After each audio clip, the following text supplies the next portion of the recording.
গুরুচাঁদ প্রমানন্দে হরিধ্বনি বলমন। হরিধ্বনি বলমন। জয় হরি বল। ফিরোজ বিহারী জগৎ প্রভু দয়াল অবতার আমার শ্রী শ্রী হরিচাঁদ ঠাকুর পূর্ণ ব্রহ্ম পূর্ণানন্দ মুক্তি বারিধি তম নাশকারী শিক্ষাগুরু আলোর দিশারি পতিত পাবন শ্রী শ্রী গুরুচাঁদ ঠাকুর শান্তি মাতা সত্যভামা দেবীর শ্রীচরণে প্রণাম রাখি। এখানে উপস্থিত আছেন আমাদের প্রাণের ঠাকুর শ্রী শ্রী পদ্মনাভ ঠাকুর, তার রাতুল চরণে সশ্রদ্ধ প্রণাম রাখি।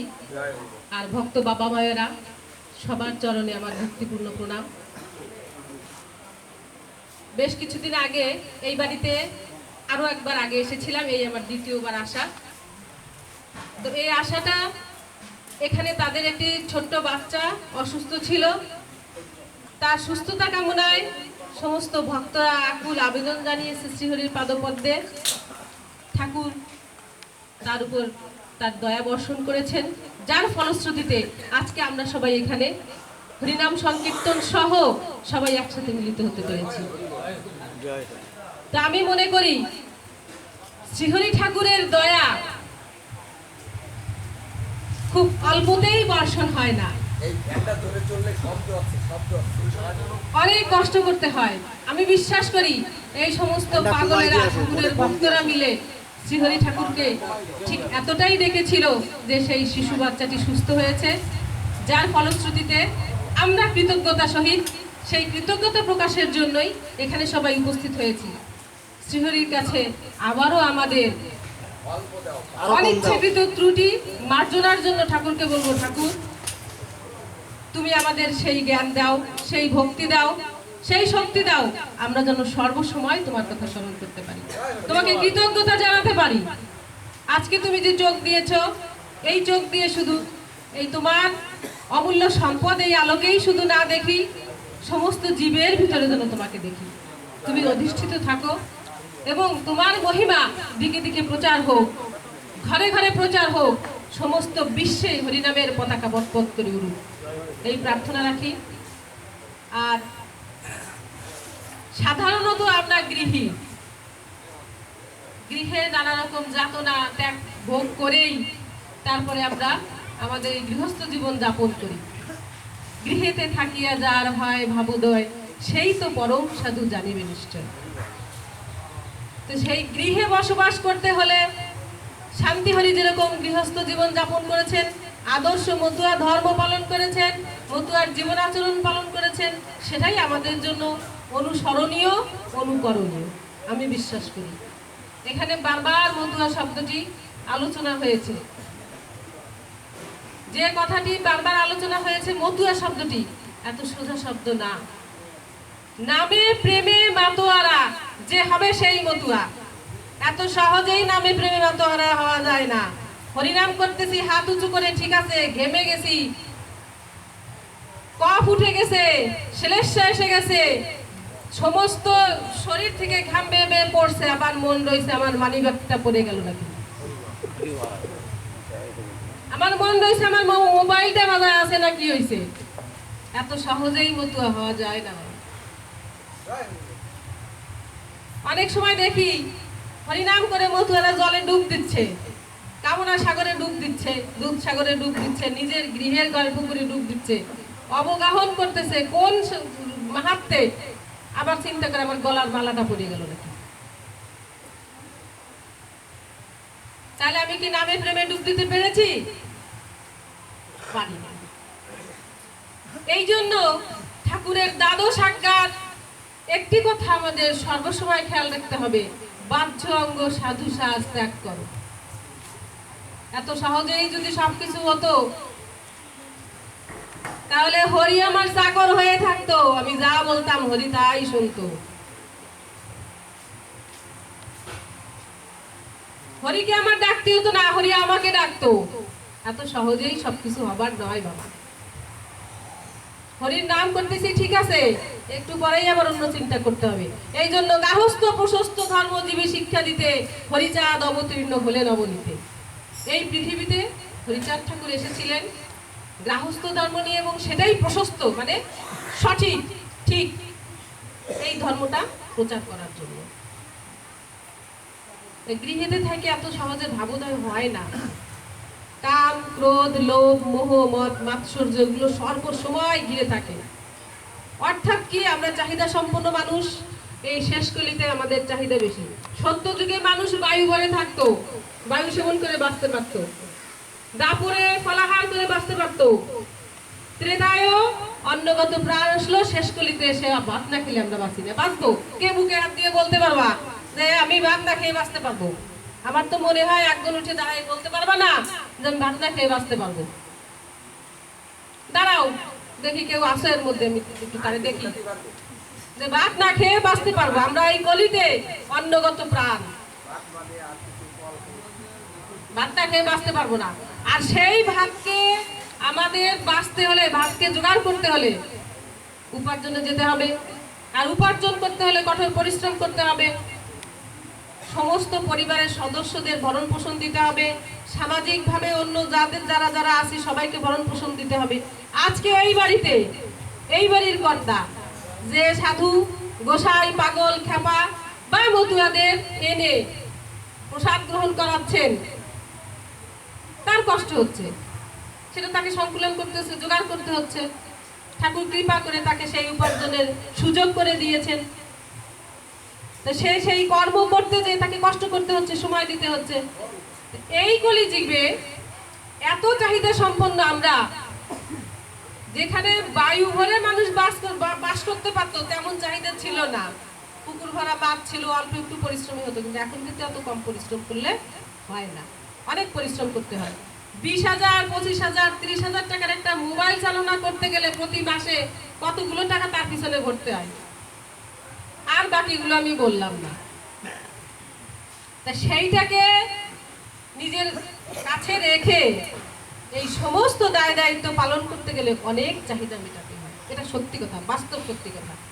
তারপরে সেই সাধুর ভাবাবেশ হবে, ভাবোদয় হবে, এটা অনেক চিন্তার একটা বিষয়। এটা ভাবতেও আমার ভয় লাগে। আজকে আমি ধর্ম আলোচনা বুঝি না, ধর্ম কি তাও বুঝি না, কিন্তু আমি কিছু কিছু কথা আমার হৃদয়ে লালন করি, ধারণ করি, বাহন করি এবং কর্ম দিয়ে সম্পাদন করার সামান্য একটু চেষ্টা করি। আমি জানি ওইটাই ধর্ম। কোন বইতে কি লেখছে অত কিছু বোধগম্যতা আমার ভিতরে নাই। গুরুচাঁদ আমাকে সেই শক্তি দেন নাই।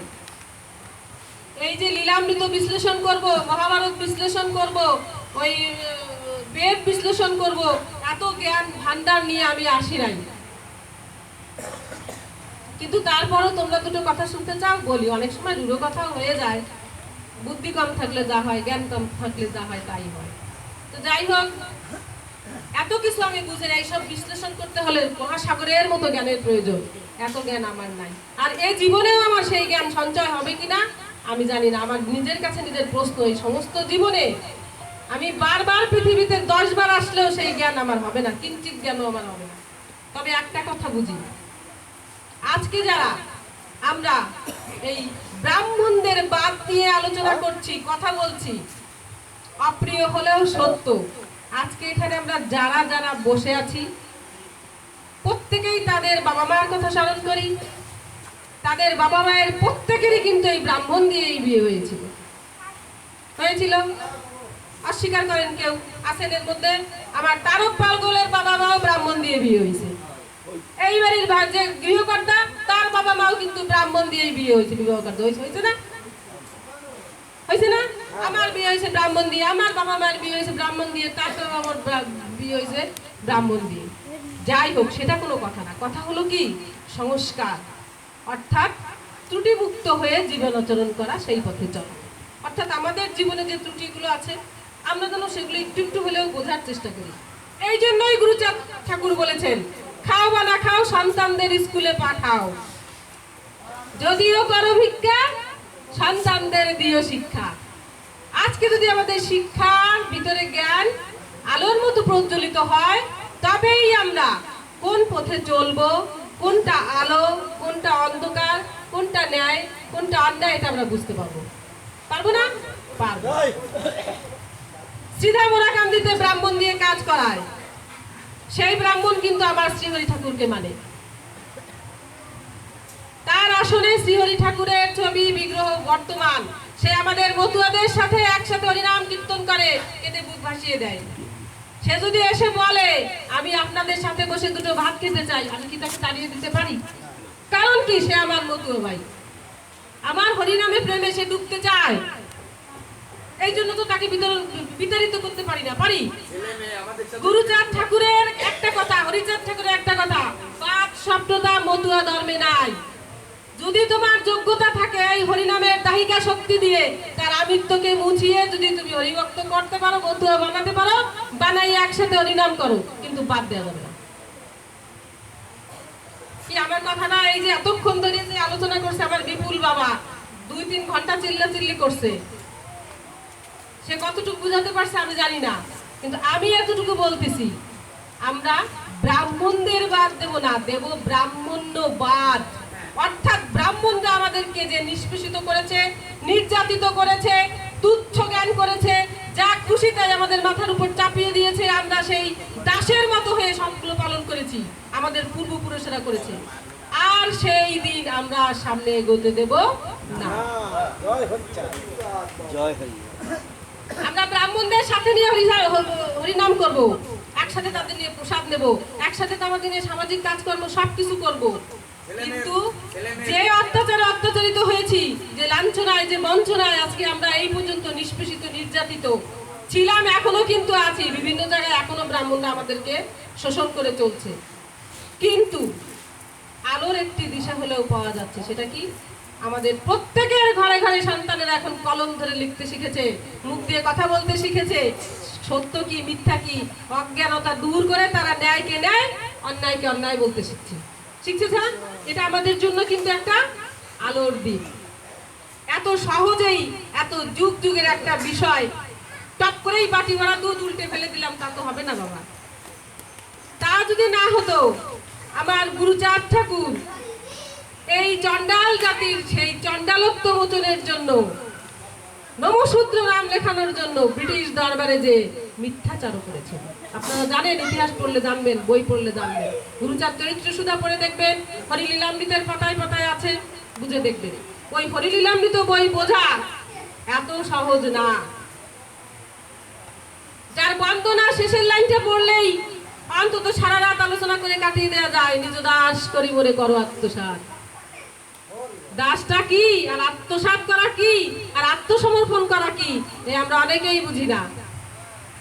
গানে আছে নম গুরু চন্দ্রায় নম তম বিমোচন, গান গাইয়া কান্দে বাতাইয়া ঢইলে পড়ে যাচ্ছি, তম বিমোচন শব্দের অর্থ কি তাই বুঝতেছি না। গান গাইয়ে যাচ্ছি, 60 বছর 70 বছর 90 বছর দাড়ি চুল পাকিয়ে গেছে, মাল আর ভারে পুজো হয়ে গেছে, তম বিমোচন কি তাই বুঝি না।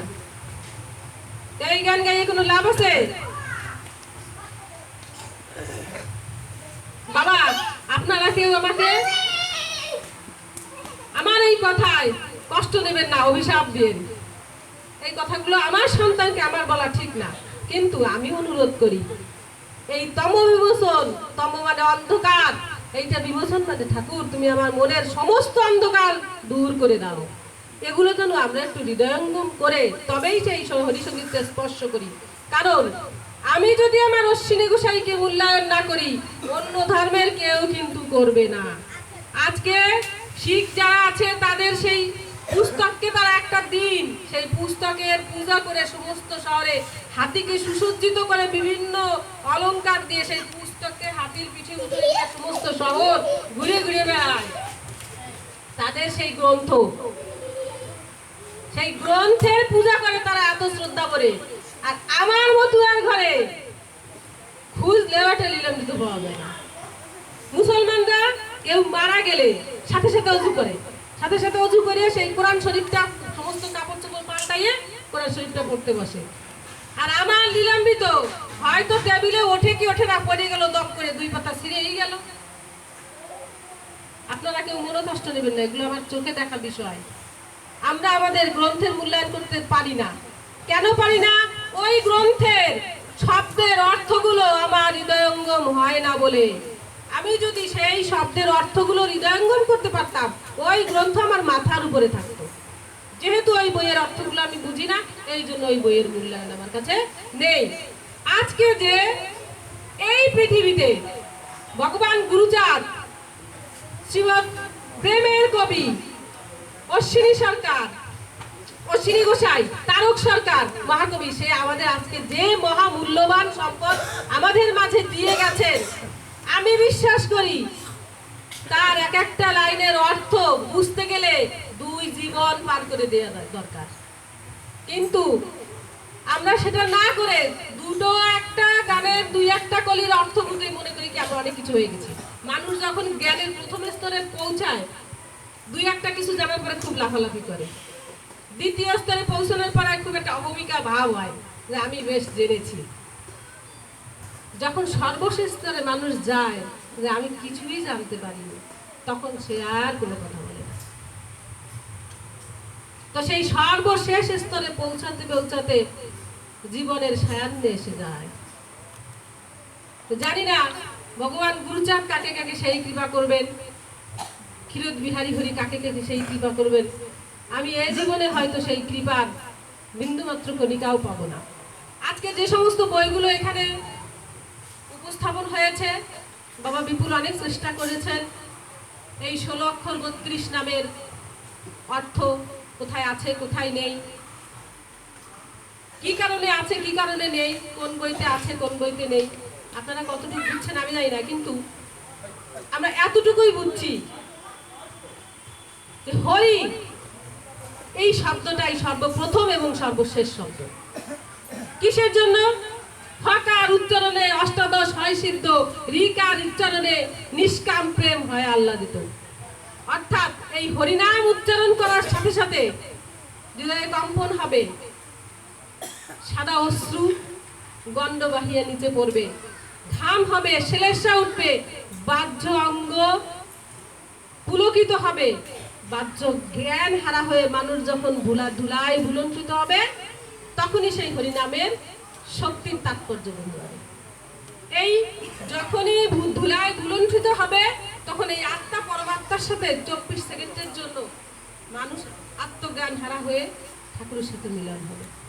দেখো, যদি সত্যিকার অর্থে হরিনাম হয়, সেই মানুষ কিছু সময়ের জন্য কিন্তু যাদের মানে বলবো কি আত্মা পরমাত্মার সাথে মিলিত হয়, কিছু সময় তার কোনো জ্ঞান থাকে না। আমি কে, আমার গলায় কি আছে, আমার মোবাইল কোথায়, আমার স্বামী কোথায়, আমার পুত্র কোথায়, এটা কিন্তু জ্ঞান থাকে না। যদি কেউ তখন ওই 24 সেকেন্ডের জন্য ঈশ্বর প্রাপ্ত হয়, পরমাত্মার সাথে যদি মিলিত হয়, এটা খুব কঠিন একটা ব্যাপার বাবা। এই জন্য আগেই ওই কথাগুলো বলে নিছি যে হরিনাম করছি, ঠিক আছে, সব দেখতেছে সবাই, আমার মালা লাফাই লাফাই উঠতেছে, কিন্তু আমার মন রয়েছে আমার মোবাইলটা পড়ে গেল নাকি। গুরুচাঁদ ঠাকুর এই কথা বলেছেন, তুমি যদি তোমার 2 বাহু ঊর্ধ্বে তুলিয়ে না ধরো, স্বয়ং গুরুচাঁদ ঠাকুর তোমাকে কৃপা করে সেই হস্ত ধরিবেন না। আগে তো তোমার হাতটা উঁচু করতে হবে। এই হাত উঁচু করার মানে সারেন্ডার করা। মানুষ যখন বিপদে পড়ে, পিছন থেকে যদি বন্দুক ধরে, কোনো উপায় না থাকলে দৌড় দিলে তো মরে যাবো, তাহলে হাত উঁচু করে দিই, অন্তত বেঁচে তো থাকবো। এই সারেন্ডার অর্থাৎ আত্মসমর্পণ। আত্মসমর্পণ যদি করে, সে অবশ্যই বিজয়ী হবে। এই আত্মসমর্পণ কিসের আত্মসমর্পণ? কাম, ক্রোধ, লোভ, মোহ, মাৎসর্য থেকে আত্মসমর্পণ। অর্থাৎ আমি শুধু তোমার ইচ্ছাতেই চলবো প্রভু, আমার জ্ঞান নেই, তোমার জ্ঞান দিয়ে আমাকে আলোকিত করো। আমার প্রেম নেই, তোমার প্রেম দিয়ে আমাকে পুলকিত করো। আমার বুদ্ধি নেই, তোমার বুদ্ধি দিয়ে আমাকে চালনা করো। সেই আত্মসমর্পণ আমরা কজনে করতে পারি? শুধু চাই চাই আর চাই, গাড়ি দাও, বাড়ি দাও, অর্থ দাও, বিষয় বৈভব দাও, সন্তান দাও, সন্তানের রোগ মুক্তি দাও, সবকিছু শুধু চাই। এই চাওয়ার মধ্যে যদি ঠাকুরের সেই অমৃত সুধা চাই, তবেই সেইটা হবে আসল চাওয়া। একটা জিনিস চিন্তা করি, আমরা মঞ্চনাটক অনেকেই দেখেছি, যাত্রা দেখেছি, অনেকেই দেখেছি যাত্রা, তাই না? তো যাত্রা কি হয়, সমস্ত অভিনেতা অভিনেতারা সাজে, কি সাজে, যার যে ভূমিকা থাকে, চোর, ডাকাত, রাজা, রানী, বিবেক, নর্তকী, যার যা ভূমিকা থাকে সে তাই সাজে, সাজার পরে কি হয়, স্টেজে ওঠেন, ওঠার পরে সেই ভূমিকায় অভিনয় করে, করে না? যখন অভিনেতার অভিনয়টা খুব সূক্ষ্ম হয়, সুন্দর হয়, তখন কি করে দর্শক শ্রোতা এরা হাততালি দেয়, চমৎকার হয়েছে। কেউ টাকার বেলা গলায় পরায় দেয়, কেউ একটু সেই নর্তকীরে শুয়ে দেখে, বা যে বিবেকের গান গেয়েছে যাই কোলাকুলি দেয়, তার একটু পদধূলি নেয়, নেয় না? বিচার কে করে? দর্শক শ্রোতা। অভিনয় কেমন হয়েছে এর বিচার কে করে? দর্শক শ্রোতা। আর তার ফলশ্রুতিতে সেই ফলটাও কিন্তু সে পায়। কেউ টাকার মালা পায়, কেউ আলিঙ্গন পায়, কেউ বলে কি দাদা আজ সকালবেলা 4টে ডাল ভাত খেয়ে যায় না আমার বাড়িতে, এরকম তো পায়। একটু চিন্তা করে দেখি, এই পৃথিবীটা সেই মঞ্চ, আমরা সবাই সেই মঞ্চে এসেছি, যার যে ভূমিকা খুব সুন্দরভাবে অভিনয় করতেছি, সূক্ষ্ম সুন্দরভাবে। এই অভিনয়ের বিচারককে স্বয়ং শ্রীহরি, সেসব দেখছে আমরা কেমন অভিনয় করছি। যখন পর্দাটা পড়ে যাবে, যার যার বাড়ি ফিরে যাব, ওই যাত্রার মতো, যখন যাত্রার পর্দা পড়ে যায়, যার যার বাড়ি চলে যায়, আমরাও ঠিক তেমনি যার যার বাড়ি চলে যাব। কখন? যখন সেই মঞ্চের পর্দা পড়ে যাবে, অর্থাৎ আমার সেই নিঃশ্বাস যখন শেষ হয়ে যাবে, যখন আমার অভিনয় শেষ হবে, আমি আমার বাড়িতে চলে যাব। আর শ্রীহরি বসে বসে কি করছেন? আমার অভিনয়টা কতটুকু যথার্থ হলো, অর্থাৎ তার কাছে যে অঙ্গীকারবদ্ধ হয়ে এসেছিলাম যে পৃথিবীতে পদার্পণ করার পরে ঠাকুর আমি তোমার নাম করব, আমি তোমার কাছে কিছু চাইবো না, সেইটা পৃথিবীর আলো বাতাস পাওয়ার পরেই ভুলে যাই। ভুলে যাই কি করি? এত সুন্দর অভিনয় করি স্ত্রীর, আমার স্বামীর মন রক্ষা করার জন্য, এত সুন্দর অভিনয় করি আমার সন্তানের কাছে মায়ের জন্য, আমি যথার্থ মা হব, যথার্থ স্ত্রী হব, যথার্থ শিক্ষিকা হব, যথার্থ যা যা আমার ভূমিকা আছে তাই তাই পালন করব। কিন্তু সেই শ্রীহরি ঠাকুরের কাছে যে অঙ্গীকার হয়ে বদ্ধ হয়ে এসেছিলাম যে ঠাকুর আমাকে পৃথিবীতে পাঠাও, আমি তোমার নাম ধর্ম প্রচার করবো, আমি তোমার নামের মহিমা অনুধাবন করার চেষ্টা করব, সেই কথাটা কিন্তু আমরা একেবারে ভুলেই যাই। তো সেই নিজ বাড়িতে নিজ দেশে যখন যাব, কি নিয়ে যাব? এইটা আমার সবার কাছে প্রশ্ন, কি নিয়ে যাব, কি অঙ্গীকারাবদ্ধ হয়ে এসেছিলাম। এই ক্ষণিকের অভিনয়ে আমরা যে যতটুকু ভালো অভিনয় করব, বিচারক শ্রীহরি সেই বিচারের কর্তা তিনি বসে আছেন, তিনি বিচার করবেন। তো যাই হোক, এই সমস্ত বইগুলোর কথাই আমি বলছি। এই সংস্কার এত দ্রুতই হবার নয়, কারণ যুগ যুগ ধরে আসা যে আচার আমরা পালন করে এসেছি, এত সহজেই সেটা মুছে দেওয়া যাবে না। তবে অবশ্যই আমাদের চেষ্টা চালিয়ে যেতে হবে। আজকে যে ভগবান গুরুচাঁদ ঠাকুর পাঠশালায় দিতে পারেননি নিচু জাতি বলে, সে থেকে তো আমরা উত্তরণ পেয়েছি। আজকে আমরা বেঞ্চিতে বসে পড়াশোনা করতে পারতেছি, কেউ ব্যারিস্টার হয়েছি, কেউ জাজ হয়েছি, কেউ পুলিশ অফিসার হয়েছি, কেউ শিক্ষক হয়েছি তো প্রত্যেক ঘরে ঘরে খুঁজে অন্তত একটা বিএ পাস তো পাওয়া যাচ্ছে। সুতরাং এত তাড়াতাড়ি যে জিনিস করা যায় সে জিনিস টেকে না। আমি বলবো আমাদের এই বিদ্রোহের পথ, আমাদের এই আন্দোলনের সূচনা গুরুচাঁদ করে গেছেন, এবং শেষ অবধি আমরা বিশ্বাস করি আমরাই জয়ী হব।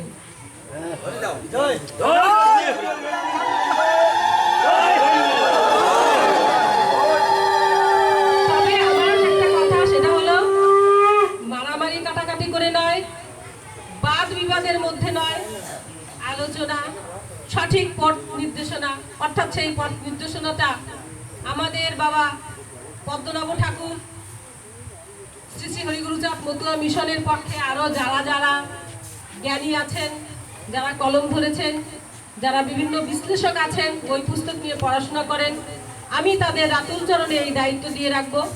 সঠিক পথ নির্দেশিকা যথার্থ যুক্তি দিয়ে মতুয়াদের দ্বারে দ্বারে যদি আমরা পৌঁছে দিতে পারি, শুধু মতুয়ারাই না, অন্য ধর্মের যারা আছে তারাও এই সঠিক পথে দৌড়ে আসবে।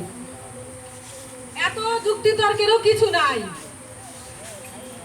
যখন খুলনায় মতুয়া সম্মেলন হয়েছিল, বিভিন্ন বাধা বিপত্তি এগুলো অতিক্রম করেও সেই খুলনার বিভাগীয় শহরে আমরা হরিনাম সংকীর্তন করেছিলাম। আরে মুসলমান ধর্মের লোকও হাত উঁচু করে হরিনাম করে, খ্রিস্টান ধর্মের লোকও মাথা উঁচু করে হাত হরিনাম করে। তো সে জায়গায় আমাদের মতুয়ারাই আমাদের পথের কাঁটা হয়ে দাঁড়ায়, অপ্রিয় হলেও সত্যি। তো এটাও শ্রীহরি ঠাকুর তাদের শুভবুদ্ধির উদয় দেবেন। যদি তাদের সেই শুভবুদ্ধির উদয় হয়, তারা অবশ্যই আমাদের সাথে হরিনাম সংকীর্তন করবে। হয়তো এই জীবনে সেটা না হোক, পরবর্তী জেনারেশন যারা হবে তারা এর সুফল অবশ্যই ভোগ করবে। কিরকম? গুরুচাঁদ ঠাকুর কষ্ট করেছেন, চন্ডাল গালি মুছিয়ে উনি নমসূত্র আমাদের সেই জাতিতে উঠিয়েছেন, যেখানে আমাদের নাম আদম সুমারিতে ছিল না। বাঘ সুমারি হতো, পশু সুমারি হতো, মানুষ সুমারি হতো না। নারী ছিল নরকের দ্বার। এইরকম পাশাপাশি বসে আর ধর্ম কথা শুনতে নারী নিয়ে আসতে পারতো না কেউ। এই সময়টাও তো পার হয়েছে। আজকে মায়েরা বাবারা একসাথে আমরা হাত উঁচু করে নৃত্য করে হরিনাম সংকীর্তন করতে পারি, এক জায়গায় প্রসাদ নিতে পারি। তাহলে সেই অন্ধকার যদি একটু একটু করে কাটে, আমি বিশ্বাস করি সেই একাদশীর চাঁদ যদি ওঠে, পূর্ণিমার চাঁদও একদিন উঠবে। সেই আলোকে আলোকিত হব সমস্ত বিশ্ববাসী, ঝলসে উঠবে সমস্ত বিশ্ব। সেই আলোর পথ আমরা ধরেই বিজয়কে তো উড়াতে পারবো। সেই পতাকা অবশ্যই একদিন উঠবে। কেউ না কেউ আমাদের এই মতুয়ারা সেই পতাকা উড়াতে পারবে। আর একটা কথা আমি বলি, পাগলরা তো একটু অস্থির হয়, তাদের সাথে তাল মিলিয়ে চলতে গেলে সাংগঠনিক কাজকর্ম অত সোজা না। ওই এমপিরও পাওয়া ধরতে হয়, ওই ইউনিয়ন পরিষদের চেয়ারম্যানেরও পাওয়া ধরতে হয়, আবার সাধারণ মতুয়া যে ব্যায়াম চালায় যে কিছু বোঝে না তারও পাওয়া ধরতে হয়। কারণ সংগঠনের স্বার্থে গুরুচাঁদ ঠাকুর সংগঠন করে গেছেন, যে জাতির দল নাই সে জাতির বল নাই। একসাথে দলবদ্ধ হয়ে থাকতে গেলে সবাই তো সমান গুণের অধিকারী হয় না। সুতরাং যে আজকে ব্রাহ্মণ নিয়ে কাজ করছে তাকে বাদ দিলে তো চলবে না, তাকে বুঝাবো। ঠাকুর তার উপর কৃপা বর্ষণ করুক, এটাই বলি। আস্তে আস্তে আমরা আগাতে পারবো, এ নিয়ে হতাশ হবার কিছু নেই। আর ঠাকুর বাড়ির কথা আমি কোথাও কোনো অনুষ্ঠানেই বলি না। আপন কর্ম করিবার জন্য আমরা সবাই পৃথিবীতে এসেছি। যার যেমন বুদ্ধি সে সেই রকম চলবে, তাই না? যে যা খাবে সে তো তাই ঠাকুর দেবে। ওই কারো কর্ম দেখার মধ্যে গুরুচাঁদ ঠাকুরের কথাটাই সত্য। যার যার শ্যাল সেই ধান দিচ্ছে, তার পাশায় ডোকবে সময় হলে দেখবা শোনবা কবা না। গুরুচাঁদের কিন্তু একটা সুন্দর কথা, দেখবা শোনবা কবা না। অর্থাৎ কাউকে কিছু বলার দরকার নাই, যার যার কর্ম অনুযায়ী ফল সে ভোগ করবে। আমরা তো স্লোগান দিয়ে বলি, তারক পাগলও বলে কর্ম অনুযায়ী ফল জয় হরি বল, বলে না? এ নিয়ে চিল্লি মারামারি কাটাকাটি করার কিছুই নাই। এক সময় সেই অন্ধকার বিমোচন হবে, আলোর সূর্য আমাদেরকে সেই আলো দেবে, আমাদের হৃদয়ের সমস্ত অন্ধকার দূর হবে, আমরা সঠিক পথে চালিত হব। আর যে দাবি আজকে আমি মতুয়া মা, তোমরা বলো আমি মাই হতে পারি না, এটা সমস্ত মতুয়াদের মা। মতুয়াদের মা হওয়া মানে অনেক কঠিন ব্যাপার। একজন মতুয়া যদি সত্যিকার অর্থে হয়, তার আপ টু বটম যে মূল্য সেটা বুঝতে গেলেও অনেক জ্ঞানের দরকার হয়। মতুয়া শব্দটা এত সোজা নয়। আমি আবারও বলছি, একজন মতুয়া এত সোজা নয়। বাবা একটু আগে একটা কার্ড প্রদর্শন করেছে, মতুয়া কার্ড দাও। একজন মতুয়া হতে গেলে অনেক কষ্ট করতে হয়। ঠাকুরের দ্বাদশ আজ্ঞা এগুলো মেনে চলা এত সোজা না। সেই কার্ড যদি ঠাকুরের হাত দিয়ে পাশ করতে হয়, ঠাকুর বংশের রক্ত করতে পারে, সে ঠাকুর বংশের রক্ত ঠাকুর। কিন্তু আমার মতো সাধারণ মানুষ কি সেই পাশ দিতে পারে? বলো, এই প্রশ্ন আমার তোমার কাছে, তোমাদের কাছে, এই সমস্ত মতুয়া জাতি সমাজের কাছে। এত সোজা ব্যাপারটা একটা মতুয়া কার্ড, একটা আইডেন্টিটি, এত সোজা না। ভারতে দিয়ে দেশে দেওয়া আসছে মতুয়া আইডেন্টিটি কার্ড, 200 টাকা করে দেশে, আর মতুয়া আইডেন্টিটি কার্ড দিয়ে দিয়েছে, মতুয়া কার্ড। আরে কেউ যদি সত্যিকার অর্থে মতুয়া হয়, তার আইডেন্টিটি কার্ড লাগে না। তার সেই হরিনামের দেশে তার সেই মতুয়ার ভাবে এমনি সেই বিষধর সাপ মাথা নিচু করে তার পাট তলে চলে যায়। বনের বাঘ তার পাশে এসে মাথা নিচু করে দেয়, কার্ড লাগে নাকি? যাই হোক, অনেক কথা বলেছি, সেই সাথে সাথে প্রার্থনা করছি আজকে এই গৃহকর্তা তার 2 সন্তান নিয়ে সুখে থাকুক, শান্তিতে থাকুক, শ্রীহরির নাম ধর্ম এই বাড়ি থেকে, এই গ্রামের কেন্দ্রবিন্দু হিসেবে এখান থেকেই মতুয়াদের সেই নাম। অনেক জায়গায় আমি দেখেছি যে 10 বছর এমনকি এক যুগও খুব সুন্দর হরিনাম হয়েছে, দোকানপাট বসে গেছে, 3 দিনও মেলা হয়েছে। সেই সব বাড়ির আঙিনায় এখন মতুয়ার দল নাই, তাদের আমিত্ব এসেছে। আমরা মতুয়াদের প্রসাদ দেই, ঠাকুর আমাদের বাড়িতে আসে, এই জন্য সেখানে মতুয়াদের পদ ধুলি পড়ে না। তা সেই আমিত্ব বোধ তাদের না হোক, ঠাকুর তাদের ভিতরে সেই ভক্ত সেবার সমস্ত গুণগুলো দিক, এবং হরিনাম এই উঠোনে যতদিন এই বাড়ির লোকজন জীবিত থাকে, পরবর্তী জেনারেশন যারা আসে তারা যেন এই হরিনাম করে কাটিয়ে দিতে পারে, ঠাকুরের সাথে একাত্মতা ঘোষণা করে, এই প্রার্থনা করি শ্রীহরি পদপদ্মে। সন্ধ্যা হয়ে গেছে, হয়তো এখন দল ঠাকুরের নামগুলো কীর্তন করবে। আর আমার কথায় যদি কেউ মনে কষ্ট পেয়ে থাকেন, দয়া করে আমাকে ক্ষমা করে দিবেন। আসলে অনেকে চিন্তা করে কি উরাকান্দির মা মধুর মধুর কথা বলবে, কিন্তু আমার তো সেই মধুর কথা আসে না, এটা আমার প্রকৃতিগত দোষ বাবা। শ্রীধামে অনেক এর বকাবকি করি, অনেক সময় অনেক ভক্তরে। এই জন্য আমি সবার কাছে আবারও ক্ষমা চেয়ে নিচ্ছি। আর সবাই আমার জন্য প্রার্থনা করবেন, আমি যেন সত্যিকার অর্থে একজন মতুয়া হয়ে উঠতে পারি, এই আশাবাদ রেখে। আর যে শিশুটি আজকে ঠাকুরের কৃপা প্রাপ্ত হয়েছে, সে বড় হয়ে যেন হরিভক্ত হয়। আর আমরা সমস্ত এই মতুয়া সমাজ আমাদের সমস্ত দাবি দাওয়া সরকারের সাথে সহিত আমরা যেন শ্রীহরির পাদপদ্মে পৌঁছাতে পারি, আমাদের সমস্ত মনোবাসনা যেন ঠাকুর পূর্ণ করে। এই মতুয়ারাই একদিন এই সমস্ত বিশ্বে তাদের প্রচার প্রসারে বিস্তর ভূমিকা রাখবে, এটা বিশ্বাস করি। এই বিশ্বাস রেখেই সবার শ্রীচরণের হাত রেখে আমি আমার কথা এখানে শেষ করছি। জয় হরি বল, জয় জয় শান্তি হরি গুরুচাঁদ প্রেমানন্দে হরি।